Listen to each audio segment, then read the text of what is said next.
look at somebody you actually love recently and realize that something just seems off. Well, don't get me wrong, you talk normally, but then you realize that how they used to laugh with you, the emotional connection you guys used to have, is no more there. You ask a question, they give you straight answers. You don't laugh about similar things you used to. Sometimes you used to have moving night, you used to have something you do in common, you have some travels one way or the other, even both of you watching televisions and laughing. Well, you realize that recently this seemed not to be the case. You see that they've withdrawn. You talk to them, they talk less, they answer you, or sometimes they feel like not even answering you at all. And the most important thing is that most relationships that feel distance normally doesn't mean that the relationship is over. Yes, that is the fact. Today we are going to be talking about some practical things you can do to revive this relationship, and some of these things has actually helped me. In most cases, most relationships vary. If you've ever used any of this and it has ever helped you one way or the other, let me know in the comment section. And if you are going to try any of these two, let me know. One of the things you can do, which I always do, is that I will find out what changed. That helps a lot. Well, when you are dealing with relationship, you realize that these things don't happen overnight. The person just didn't start withdrawing from you. The emotional distance didn't just start happening. Sometimes it is resulted from some misunderstanding, busy schedules, and other things. Okay, so mostly it is not because they just have a problem with you. Sometimes it's because they are tired.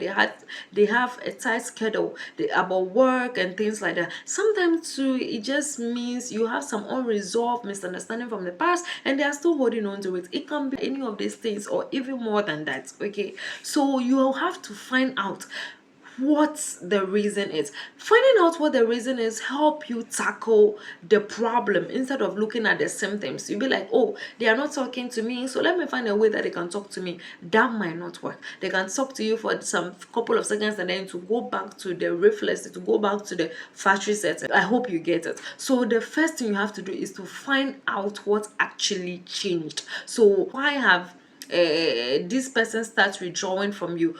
Why have they started acting the way they are acting? Okay, is it because of some unresolved argument that you people have misunderstanding and things didn't go well the way they used to, or maybe they just have some tight schedules with work and other things? Maybe that's the reason. Find out what changed.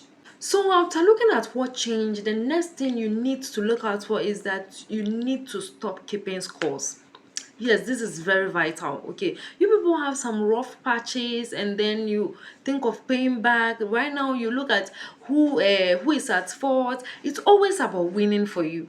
Well, in relationships sometimes it's just about a piece. Okay, it is not about who tested you first, it's not about who replied, it's not about who did this, who does this, who will do this, who, you know, it is not about it. It is not about he did this and therefore I have to also do this. It's because he didn't do it, so I'm no. Look at it as you are compromising. Okay, the more you look at it as you are compromising, you won't feel like, oh, I'm the one who always do this, you've never done this. It won't be like you are keeping scores. Please, the more you are keeping scores, the more it feels like, let's say it's a battleground. Do you get it? Or it's like a competition. Rather, please come together. Rather, ensure that there is unity. Rather, ensure that, oh, there is always peace, instead of who is winning what and when. So please stop keeping scores. He did this to me, so I also have to do this to him. She did this to me, so I also have to do this to her. No, it's all about compromising. So please, in order for that relationship to come back to its normal setting, stop who says who first. Doesn't matter. If there is a need to apologize to keep the peace, just do it. If there is a need to make peace prevail, just do it. Do you understand? Sometimes it is not about feeling too big to apologize and things like that. That is when things stretch over and beyond. Please learn to apologize just for the peace sake and nothing more. Number 3, have the conversation you've been avoiding. So this actually links to the first one. Okay, after you find out what changed, you have to have the conversation that you people have been avoiding. Okay, and this is not about shouting on each other, being on each other's throat and things like that. No, this is about putting your points across. He will listen to you and also put his or hers own across as well. Okay, so both parties will put their issues across and then will be heard and will be solved amicably. Listen, in this sense, you are not looking at dragging issues back and forth and things. You are looking for a solution. You are looking for why things change and if you can fix it. Okay, so in this case, you are just discussing things normally without any shouting, any misunderstanding, anything of that sort. Okay, so please remember, you are having this important conversation you've been avoiding. Why, what, and how. Okay, and if possible, fix it. That is what you are looking for. The next thing you can do is that learn to spend quality time together. Being together doesn't mean both of you sitting across each other and going through your phone, TikTok, social media, and things. Do something that you have in common. Okay, if you have to grab dinner, you both of you, please, both will go out, have good time, and come back. If it is movie time, both of you watch movies together. If it is cooking, you are cooking, he's washing the dishes, or vice versa. Okay, whatever works for you, but learn to spend quality time together. Find out, you can create some games by yourself and like you play together. Do you understand?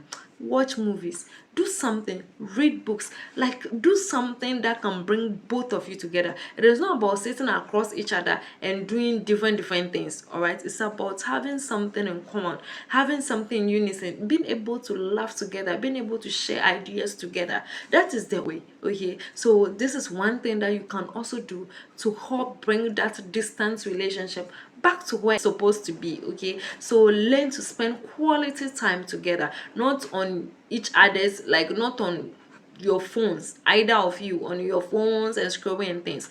Learn to create something and come together. That is it. Come together, do something, laugh, and all that. Okay, you see that things will get back to normal gradually. The next thing you can do is that bring back appreciation. I know these people that when their partners when they do something for them, they don't know how to say thank you, they don't know how to say I appreciate it. But hey, this is me. Okay, this thing has actually helped me through all walks of life, whether my workplace, my relationship, wherever I go. Okay, when your partner, in this case you're talking about partners, when they do something for you, baby, sweetheart, thank you for what you did for me, I do appreciate it. This gives some kind of feeling. You don't know how this feels, when you do something and somebody appreciates you. Imagine doing something to somebody that doesn't even care. It doesn't feel like it's like it doesn't matter. It makes you feel like, oh, this person doesn't even appreciate me in any way. Maybe I'm just wasting my time and effort on this person. And basically, if I feel that way, there is no way I'm going to put in the effort again. And basically, if it is you too, you will feel the same way. So hey, when your partner does something for you, learn to say, baby, thank you, I appreciate you, whatever you did for me, God bless you. Please let them feel like they deserve it. Okay, make them feel appreciated. It is very vital. Please, it is very vital. And to those that this thing has worked for, like it's worked for me, leave a comment. Okay, leave a comment and tell others. Please, you can educate each other on this. Okay, it is good to be appreciative in all walks of life, not just in relationship. The next thing you can do is that stay consistent. Okay, one conversation won't bring a relationship together. One dinner won't bring a relationship together. One gift, just one appreciation, thank you, and that's it, won't bring a relationship together. Learn to be consistent. Okay. Oh, every Friday, let's go out for a candlelight dinner. Every Tuesday, if I go out to work and I see something beautiful, I'll get it for her. If I see something nice, I'll get it for him. Okay, let it be habitual. Okay, one time thing will not fix it. Oh, laughing today, like having a conversation within a few seconds, then you laugh, and the next day you are all moody. How is that supposed to bring the relationship together? No. So learn to be consistent. Okay, learn to do things that are actually growing the relationship already. This makes it very easy. Okay, because it's like you are already on the track. So there is nothing like, oh, once a while and things like that. No, it's like habitual. You are always talking to each other. You are always like being around each other. You are always enjoying each other's company, and even without one person present, you feel like the other person will be bored, will be miserable, and things like that. That is how you build it. Okay, it is not one time thing. That is how you build it. Give each other space when necessary. Yes, this is also very, very, very important, and this has actually helped me. Know when somebody just doesn't want you around.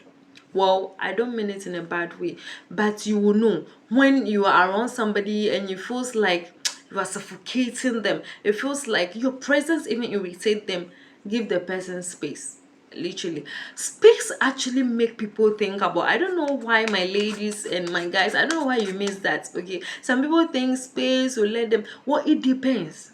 Okay, that's why I'm saying that depend on the kind of relationship. If you know the person you are with, then you know. Okay, basically you know. Well, in my case, I've used it in most situations, and in all situations it worked for me. Okay, when I realized that, oh, the person that I'm with, I can see that this person, it looks like my presence is suffocating them and things, just find somewhere to be. You can travel to your family, friends, have some time off from home. Okay, that actually give them the time to focus and really think about your absence. The more they miss what you do, the more they miss how valuable you are, the more they miss how you make them feel, the more the relationship gets closer. Okay, sometimes it's because they are tired of seeing you, they're tired of always you being around. Give them space and see how it works. These are some of the practical steps that helped me to be able to like bring back a relationship that feels distance, bring the happiness back, the unity back, the emotional attachment back.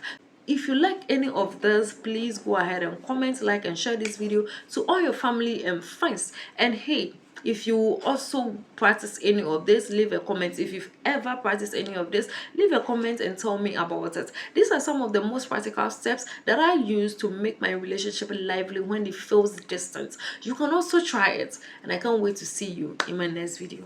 Bye for now.